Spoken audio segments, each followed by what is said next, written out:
Danke, David Roth. Als nächstes spricht Pierre-Yves Maillard.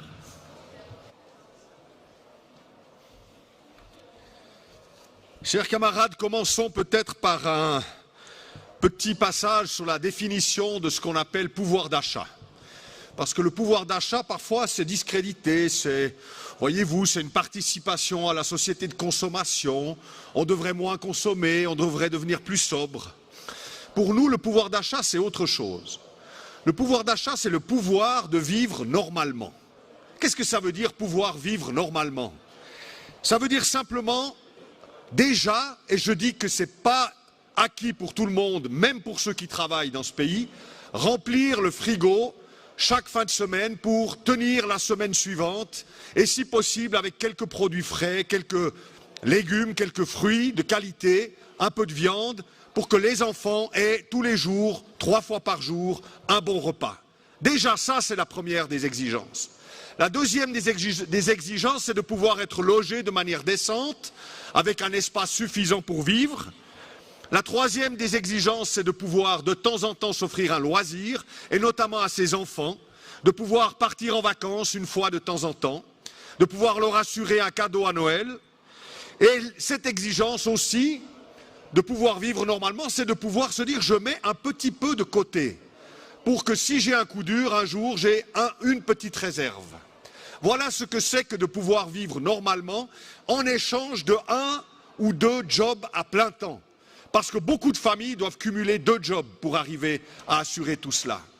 Mais si on ne peut pas assurer ces aspirations à une vie normale, à une vie décente, alors ça veut dire qu'on donne sa vie au travail juste pour payer des charges fixes, sans pouvoir sortir de l'obligation de tout dépenser pour assurer absolument le minimum et assurer simplement de la survie.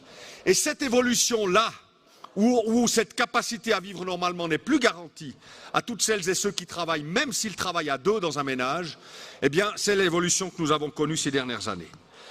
Cette année particulièrement, évidemment, nous constatons tous qu'avec cette inflation dite à 3%, en réalité, pour les biens de première nécessité, l'inflation est beaucoup plus élevée, que ce soit pour les biens alimentaires, l'énergie, le loyer, la hausse va dépasser ces 3%, et elle ne tient même pas compte de la prime d'assurance maladie.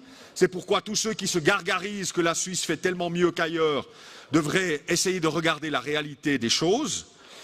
Eh bien, face à cette nouvelle réalité qui aggrave encore le phénomène que j'ai décrit, que propose la majorité politique de ce pays? Rien. Chers collègues, elle ne propose rien. Chers camarades, elle ne propose rien. Ou alors, peut-être, éventuellement, une nouvelle baisse d'impôts pour les grandes entreprises et les riches. Voilà à peu près les seules choses qu'ils proposent. Tout le reste leur paraît inutile. Qu'est-ce qu'ils décident en vrai? Cette année, ils augmentent l'âge de la retraite des femmes, c'est-à-dire qu'ils baissent les rentes AVS des femmes. Pour l'an prochain, ils augmentent la TVA. Ils vont augmenter les cotisations LPP pour des baisses de rente, notamment pour celles et ceux qui sont assurés en obligatoire, mais pas seulement. Chers camarades, pour le 100e anniversaire de la Suisse moderne, la majorité politique, appuyée et soutenue par le Parti socialiste, unanimement a créé l'AVS. Pour le 100e anniversaire de la Suisse moderne, en 1948, on a créé l'AVS. Pour le 175e anniversaire de la Suisse moderne, on augmente l'âge de la retraite des femmes et on baisse les rentes de la LPP. Vous voyez le chemin parcouru par cette droite suisse.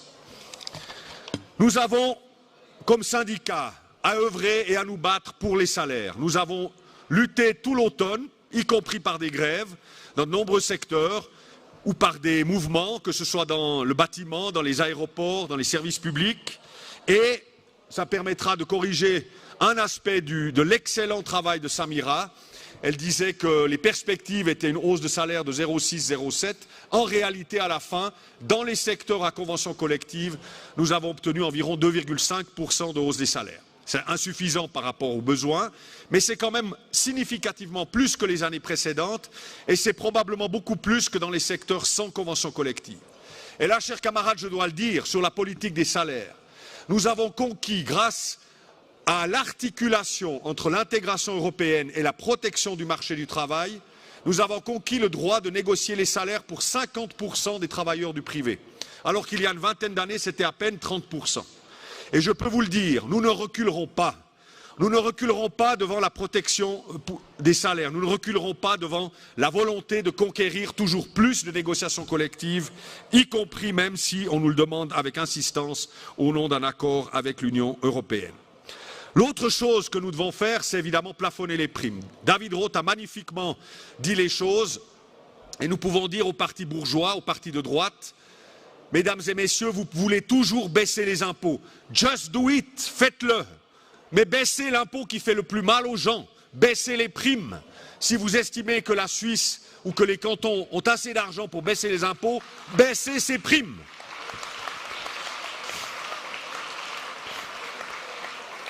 Nous allons nous battre également pour une 13e rente AVS. Et là, les choses vont être assez simples. Elles sont devenues assez simples. Nous aurons à voter probablement en mars 2024 entre le projet de la droite qui veut nous faire cotiser environ 3 milliards de plus globalement, entre 2,5 et 3 milliards de plus pour la LPP, tout en baissant les prestations, c'est-à-dire en baissant le taux de conversion de 6,8 à 6. Ils rompent avec cela 2 engagements fermes. Premier engagement, la réforme LPP ne doit pas conduire à des baisses de rente. Rupture claire et nette de cet engagement. Et deuxième engagement, nous profiterons de cette réforme LPP pour améliorer les rentes des femmes. Ça aussi, c'était une belle hypocrisie. Cet engagement n'est pas tenu. Nous combattrons ce projet et nous dirons, plutôt que de mettre 3 milliards de cotisations supplémentaires pour des baisses de rente LPP, mettons ces cotisations dans l'AVS et payons avec cela une 13e rente AVS pour toutes et tous. C'est un modeste pas, mais qui montre qu'on peut à nouveau réfléchir à renforcer le pouvoir d'achat, la capacité de vivre normalement de nos retraités. Chers camarades, je conclus. Si nous n'étions pas là, est-ce qu'on discuterait de primes maladie? Est-ce qu'on discuterait d'une augmentation des rentes AVS? Est-ce qu'on discuterait indexation des salaires? Si les syndicats et si le Parti socialiste n'existaient pas, qui ferait cela? La réponse est simple, personne. Nous sommes indispensables au pouvoir d'achat et au pouvoir de vivre normalement pour notre population. Merci pour votre attention.